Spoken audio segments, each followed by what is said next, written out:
सोलापूर जिल्हा परिषदमधील आरोग्य कर्मचारी वेतनासाठी आरोग्य कर्मचाऱ्यांचा एल्गार. 24 ऑगस्टला जिल्हा परिषदेसमोर आंदोलनाचा इशारा.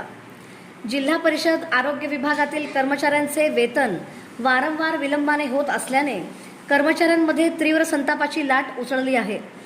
जुलै 2026चे वेतन अदा झाले असले तरी ऑगस्ट महिन्याचे वेतन अद्यापही न झाल्याने आरोग्य कर्मचाऱ्यांवर आर्थिक संकट ओढावले आहे.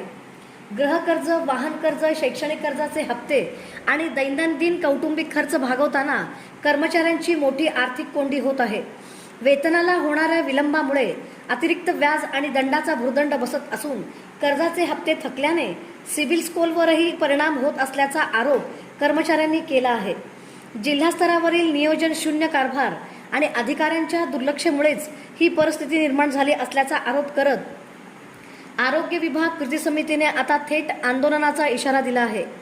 7 दिवसांच्या आत वेतन अदा करावे आणि यापुढे प्रत्येक महिन्याच्या 5 तारखेच्या आत नियमित वेतन द्यावे अशी मागणी करण्यात आली आहे.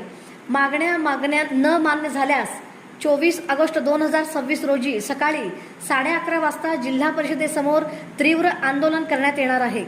आता प्रशासन या आंदोलनापूर्वी वेतनाचा प्रश्न मार्गी काढणार का याकडे सर्वांचे लक्ष लागले आहे.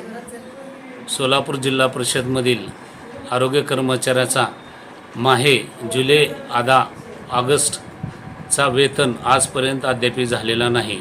अनेक वेळेस जिल्हा प्रशासनाला लेखी निवेदनं देऊनसुद्धा अद्यापही आमच्या कर्मचाऱ्याचा पगार झाला नसल्यामुळे जिल्हा परिषदेमध्ये आरोग्य कर्मचाऱ्यामध्ये असंतोषाचं वातावरण निर्माण झालेलं आहे की जेणेकरून दैनंदिन आर्थिक गरजा वेतनामुळे पूर्ण करू शकत नाही. वेतन प्रचंड विलंबाने होत असल्याने जिल्हा प्रशासनाकडे याच्याकडे जाणीवपूर्वक लक्ष देऊन विशेष लक्ष देऊन वेतन लवकरात लवकर करणे गरजेचे आहे. अन्यथा जिल्हा परिषद आरोग्य विभाग कृती समिती येत्या 24 ऑगस्ट रोजी जिल्हा परिषदेच्या समोर आंदोलन करणार आहे. तरी जिल्हा प्रशासनाने लवकरात लवकर आरोग्य कर्मचाऱ्याचे वेतन करावे ही विनंती.